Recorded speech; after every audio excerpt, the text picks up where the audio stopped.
नमस्कार, स्वागत है आप सभी का। मैं हूं हिमांशु और आप देख रहे हैं हलचल इंडिया। बेबाक खबर तेज असर। आइए नजर डालते हैं आज की खबरों पर।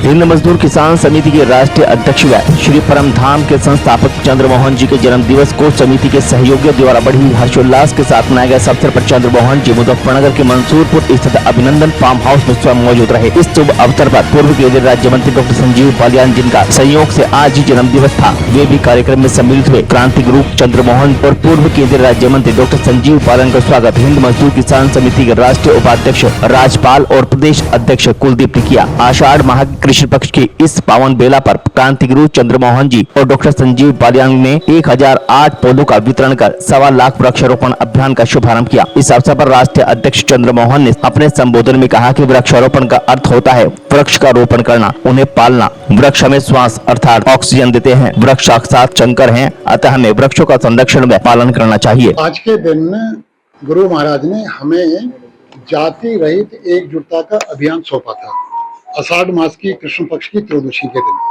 और संयोग ऐसा है कि इस दिन हमारा जन्मदिन भी है, तो हम हर साल इस दिन एक जाति रहित नशा मुक्त अभियान की भी शुरुआत करते हैं। 1.25 लाख वृक्षारोपण का अभियान, कि हम पूरे चौमासे में 1.25 लाख वृक्षों का रोपण करें।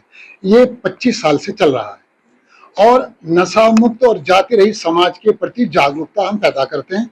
और इस समय सब लोग जो जिम्मेदार हैं, हिंद मजदूर किसान समिति के जितने भी मजदूर किसान जिम्मेदार हैं, वो सब आज के दिन इकट्ठा होते हैं और ये उत्सव मनाते हैं।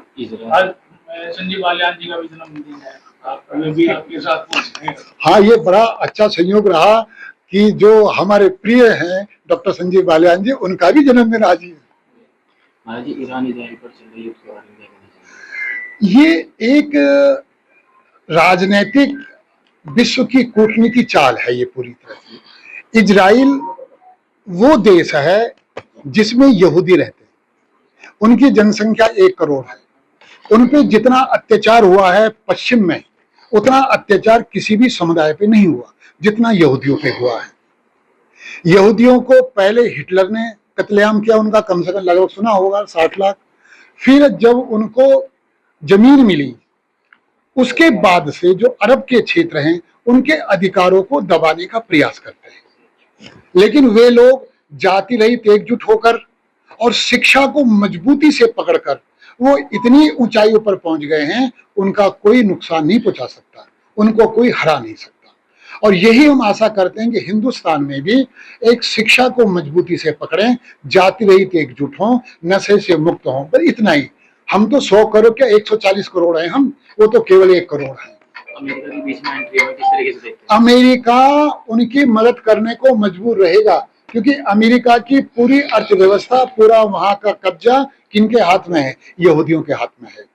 चाहे वो इंस्टाग्राम हो, फेसबुक हो, यूट्यूब हो, ट्विटर हो, उनके मालिक कौन है? सारे यहूदी हैं।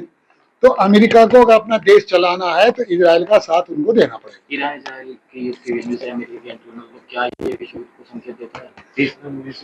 ऐसे अभी कोई उम्मीद नहीं लग रही ऐसे कि तीसरा विश्व युद्ध होगा, ऐसा उम्मीद नहीं लग रही। बस कि ईरान की तानाशाही को खत्म करने के लिए सारी योजना है।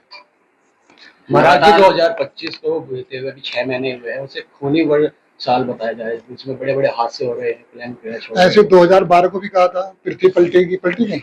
महाराज जी, आजकल पत्नियों द्वारा पतियों को मारने का मामला सामने आया है, प्रेमी के चक्कर में, क्या कहना चाहिए? ये तो आजकल ऐसा हो रहा है, धर्म से लोग हट रहे हैं, पूजा पाठ कोई करता नहीं, वास्तविक पाखंड में जम रहते हैं, पति पत्नी का संबंध पता नहीं। और हिंदुओं में तो डिवोर्स और तलाक की परिकल्पना है भी नहीं। वहां तो पति जो है और पत्नी का संबंध मृत्यु पर्यंत होता है, लेकिन धर्म की शिक्षा है नहीं, इसलिए ये उन्मत्त हैं। ये जल्दबाजी में विवाह हो रहे हैं, जल्दबाजी में टूट रहे हैं। ठीक है ना? मुजफ्फरनगर एक भोपाल में एक माँ द्वारा अपने 2 बच्चों को जहर देकर मार दिया गया, प्रेमी के चक्कर में। 4 साल का बेटा और 1 साल की बेटी। अभी नहीं तो अपवाद होते रहते हैं, तो जानवरपन, दरिंदगी, ये तो मानव समाज में रहती है। लेकिन हमको सबसे बड़ा ये काम करना चाहिए कि हम अपने माहौल में नशा जाति मुक्त अभियान में शामिल हों। अगर हमने जीवन में एक मनुष्य को भी नशा और जाति मुक्त कर दिया, समझ लेना हमने कई हजार यज्ञ कर लिए, कई हजार यज्ञ।